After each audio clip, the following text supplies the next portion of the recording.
is Laurie. Today I want to share a story with you about groundhogs because February 2nd is Groundhog Day.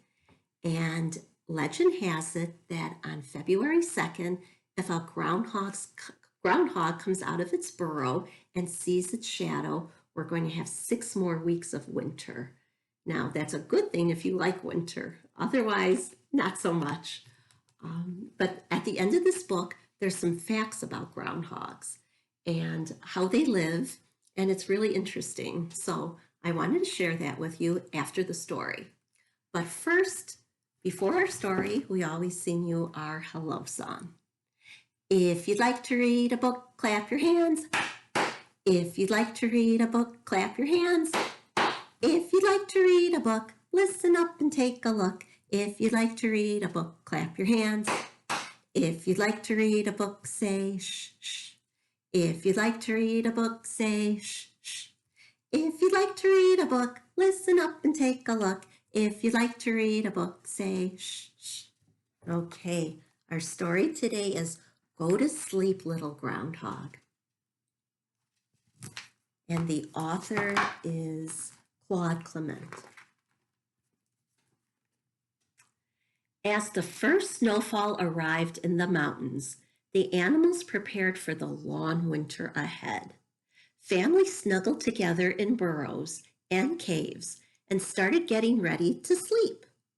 Everyone except one groundhog family, that is. They were busy looking for their littlest groundhog. Look at, see that?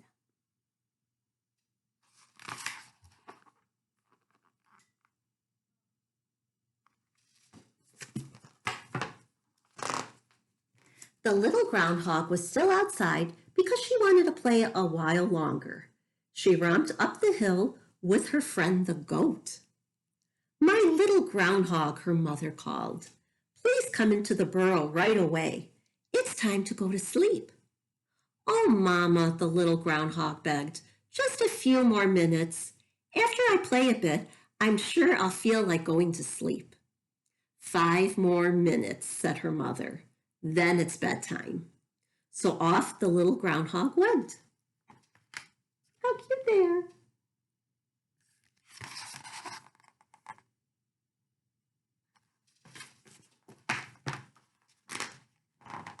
Five minutes passed, but the little groundhog still showed no signs of getting tired. Her weary mother asked the ermine for advice. "I know just the thing to help your little groundhog go to sleep," she said confidently. Just then, the little groundhog bounced in, full of energy. "Come, little groundhog, wrap your tail around yourself like this," said the ermine. "Why, I'm getting sleepy already," he yawned. "My tail isn't long enough to wrap around myself," the puzzled little groundhog said. The ermine sighed. "I hadn't thought of that. Wait here. I'll be back in a minute with someone who can help you." What do you think that'll be?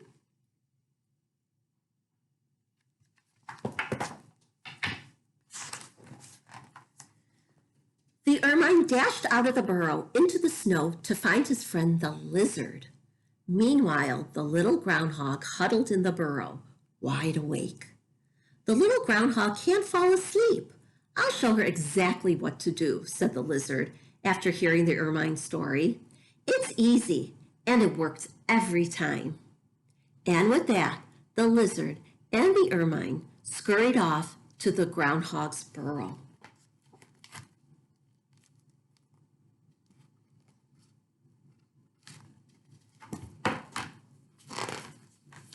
The little groundhog greeted the lizard happily. "Are you here to play with me?" she asked. "Oh, no," said the lizard. "We've got work to do. Now, falling asleep must be taken very seriously. Just lie completely still. Don't move a muscle." The little groundhog tried to stay still, but it was just too hard. "Lizard," she whispered, "how long before I fall asleep?" But the lizard didn't answer. He was too busy snoring. Has that ever happened to you? You try and you just can't fall asleep.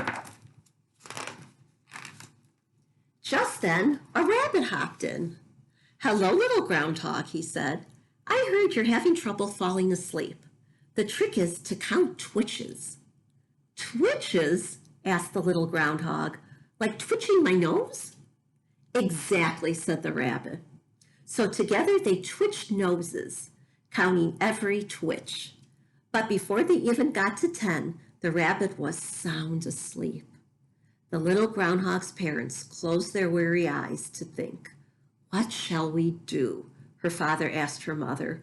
"We simply must get some rest."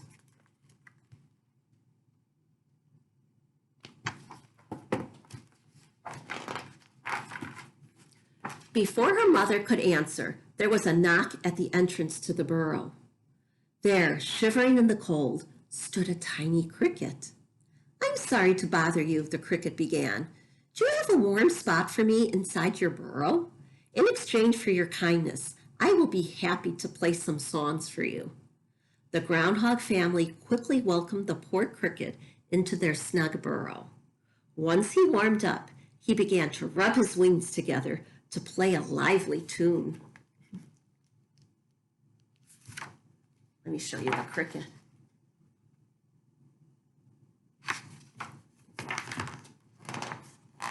In a flash, the lizard and the rabbit woke up. Soon everyone in the burrow was dancing and singing merrily. Everyone but the little groundhog, that is. He was curled up in the corner, fast asleep.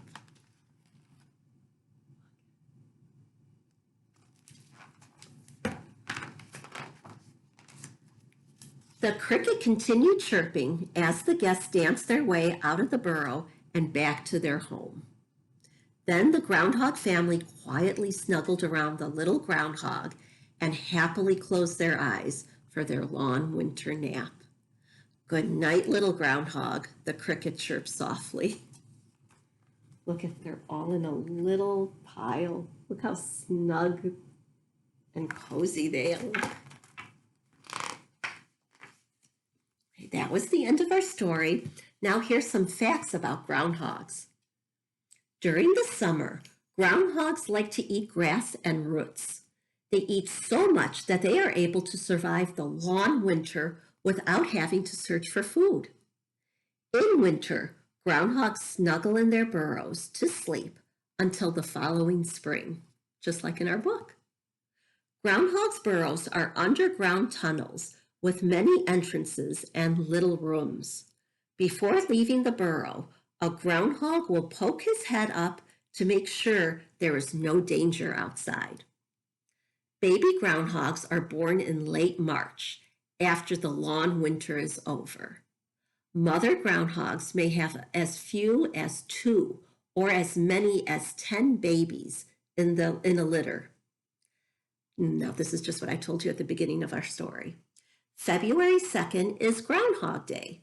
According to legend, if the groundhog sees his shadow when he comes out of his burrow, winter will last another 6 weeks. Groundhogs are timid animals. That means they're shy. They often sit up to sniff the air for danger, then duck into the burrows at the first sign of trouble. He's very cautious. I'll show you all the pictures. Do you see?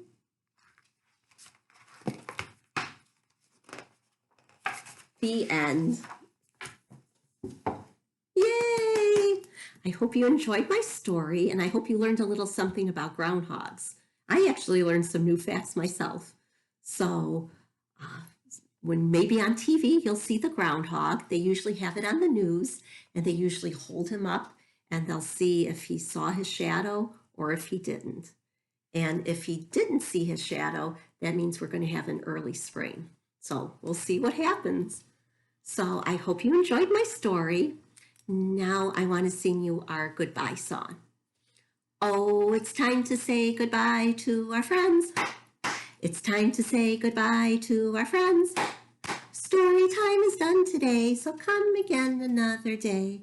It's time to say goodbye to our friends. Bye, everyone. Thank you for for watching. Happy Groundhog Day.